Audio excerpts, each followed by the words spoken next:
Morning, all of you. This is Pradeep, and you know that I'm teaching you English. And welcome you all in Raj coaching classes. And आज हम वहीं से सीखेंगे जहां से हमने पिछली क्लास छोड़ी थी. आज हमको सीखना है सेंटेंस. और सेंटेंस हमने किया assertive sentence, interrogative sentence. Assertive sentence के आपने दो प्रकार देखे, affirmative and negative. And interrogative के भी दो प्रकार देखे जिसमें यस और no type and WH type का इंट्रोडक्शन दिया गया. आई होप आप सबको वो आ गया होगा समझ में. आगे बढ़ते हैं तीसरे सेंटेंस पे. एंड तीसरा सेंटेंस हमारा जो है इम्परेटिव सेंटेंस.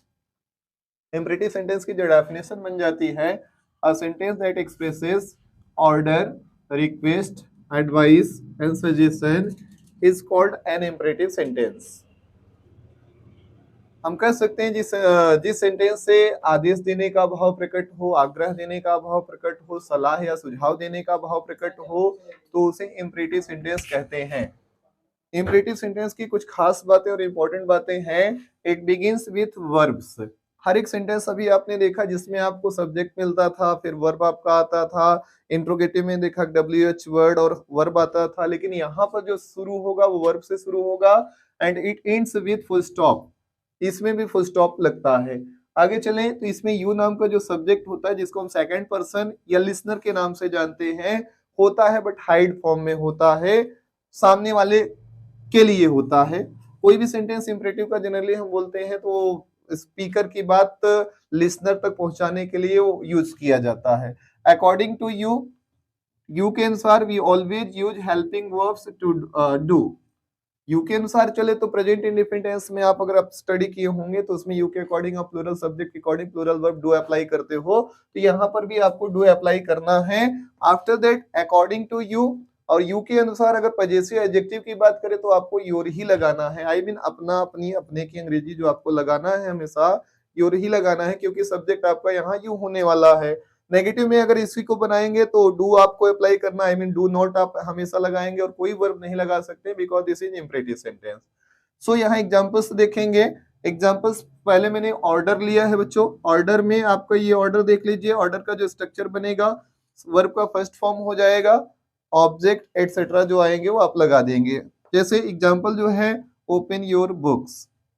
इधर दूसरा एग्जाम्पल रीड योर लेसन. तीसरा example do your work. And fourth example आपका है sing a song. These examples basically giving the sense positive. And after that आपका है नेगेटिव कुछ सेंस दे रहे हैं. जैसे यहाँ पे देखिए डू नॉट. डू नॉट के शॉर्ट फॉर्म को हम डोंट बोलते हैं, तो यहाँ पे पहले आपको डू नॉट अप्लाई करना है, फिर वर्ब का फर्स्ट फॉर्म, ऑब्जेक्ट एटसेट्रा. अगर यहाँ और यहाँ चेक करेंगे आप तो इसमें आपका वर्ब आया, इसमें उसी के पहले आपने डू नॉट ऐड कर दिया है और ये मीनिंग जनरेट करने लगा negative. Don't play cricket. First example don't play cricket जो एक नेगेटिव सेंस दे रहा है, ऑर्डर में ही दे रहा है. दूसरा एग्जांपल है डोंट ओपन योर बुक. इधर आप देखिए ओपन योर बुक और इसी का नेगेटिव सेंस देने वाला क्या हो गया, डोंट ओपन योर बुक. इधर आपने देखा read your lesson, do your work. यहाँ पर देखिए डोंट डू योर वर्क आपका नेगेटिव हो गया. और इधर आप सिंग अ सॉन्ग, दूसरा एग्जांपल आपने देखा डोंट सिंग अ सॉन्ग. तो these are basically belong to imperative sentence और in the sense of order. आगे अगर हम चलें, यहाँ पे दूसरा सेंस है इम्परेटिव में जो आता है रिक्वेस्ट का आता है. जनरली आप लोग जानते हैं रिक्वेस्ट के लिए आप दो वर्ड यूज करते हैं नॉर्मली. एक वर्ड आपका प्लीज है and second word is kindly. ये वर्ड्स आपके ऐसे वर्ड हैं जिनको हम एडवर्ब के नाम से जानते हैं, और इनको आप चाहे सेंटेंस के लास्ट में चाहे सेंटेंस के शुरू में रख के आप सेंटेंस क्रिएट कर सकते हैं जो रिक्वेस्ट को शो करेंगे. एग्जांपल्स की बात समझें तो please come here, please help me, please have patience, and fourth one अगर हम काइंडली से बनाएं तो kindly give me your mobile phones, give me your mobile phones. These examples are basically belong to request. And अगर आप चाहें तो इसका भी नेगेटिव बना सकते हैं।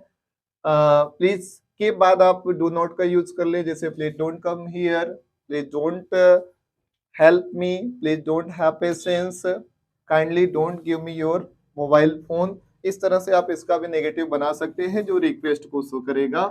ये वेरी इंपॉर्टेंट। आगे अगर हम देखें तो अगला आपका पॉइंट्स आ जाता है एडवाइस।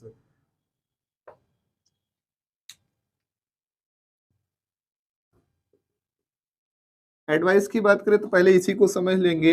देखिए एक वर्ड आपका होता है बच्चों एडवाइस, जो अपने आप में वर्ब है, और जहां पर आपका एडवाइस मिले तो ये अपने आप में एक एडजेक्टिव सॉरी नाउन है। दोनों में अंतर क्या है, अगर आप इसकी हिंदी समझे तो इसका मतलब हो गया सलाह देना, देना, और इसका मतलब ओनली आप कह सकते हैं सलाह।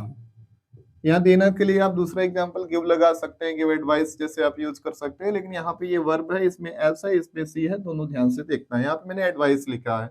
एडवाइस के नॉर्मली हम की बात करें तो लगभग हम ये आप जाने तो डोंट या नेवर या ऑलवेज से किसी को एडवाइस करते हैं। उसके बाद आपका सेम सेंटेंस जो आप लिखते हैं लाइक दैट ही हो जाएगा इंपरेटिव में। यहां पर अगर एग्जांपल बनाने की कोशिश करें, अगर कोई बोलता है डोंट अब्यूज एनीबडी, तो ये आपका एक सेंटेंस हो जाएगा एडवाइस से रिलेटेड। आगे अगर हम चले तो और भी कह सकते हैं never kill the animals, never kill the animals, जानवरों को कभी मत मारिए। और भी अगर हम सेंटेंस देखें तो इनको छोड़कर भी कुछ एग्जांपल्स जो हो सकते हैं वर्ब से हो सकते हैं, जैसे हेल्प द पुअर।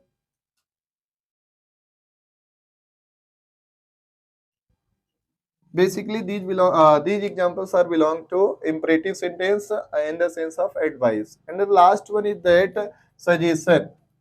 अगर हम सजेशन की बात करें तो सजेशन ऐसा होता है जिसमें दोनों स्पीकर प्लस लिसनर दोनों इन्वॉल्व होते हैं, और इसमें एक वर्ड आता है जिसका नाम लेट अस, लेट से शुरू होता है।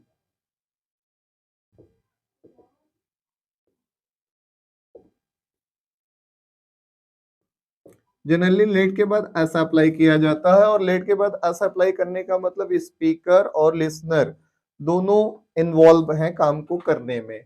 इसके अगर एग्जांपल्स की बात करें तो लेटस के बाद वी वन आ जाता है, ऑब्जेक्ट एटसेट्रा। यहां पर अगर हम समझे let's go to school, basically आपका सजेशन से रिलेटेड है। Let's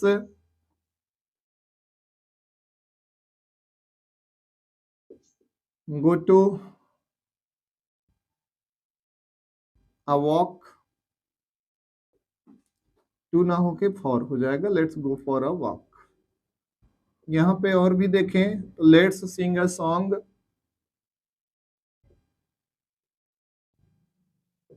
these examples are basically belong to suggestion. But here अगर हम समझे यहाँ दोनों लोग इन्वॉल्व होते हैं, स्पीकर प्लस लिसनर। जैसे आओ चले तो मैं हो जाऊंगा प्लस साथ में जिससे बोलूंगा वो भी जाएगा, तो यहाँ पे आपका सामने वाले से आप कर सकते हैं कंफर्मेशन लेते हैं, तो ये आपका सजेशन हो जाता है। कुछ और एग्जाम्पल्स हैं, जैसे यहाँ पे आपने लेट के बाद अस अप्लाई किया है। अगर बात करें लेट के बाद अस आपको नया अप्लाई करना हो, अदर ऑब्जेक्ट जैसे आप मी अप्लाई कर सकते हैं, हिम अप्लाई कर सकते हैं, देम अप्लाई कर सकते हैं, एंड नेम अप्लाई कर सकते हैं, हर अप्लाई कर सकते हैं, हर अप्लाई कर सकते हैं, नेम अप्लाई कर सकते हैं, सो एंड सो। इनको भी अब इनमें आप अगर आप देखें तो इसमें कई सेंस होते हैं, ऑर्डर भी होता है, रिक्वेस्ट भी होता है, एडवाइस भी होता है। तो इसकी एग्जांपल जैसे मुझे जाने दीजिए, उसे पढ़ने दीजिए, उसे लिखने दीजिए, सच एग्जांपल्स यहाँ पर भी यूज किए जा सकते हैं। As let me read now, मुझे अब पढ़ने दो। Let him sing a song, sorry, let him sing a song.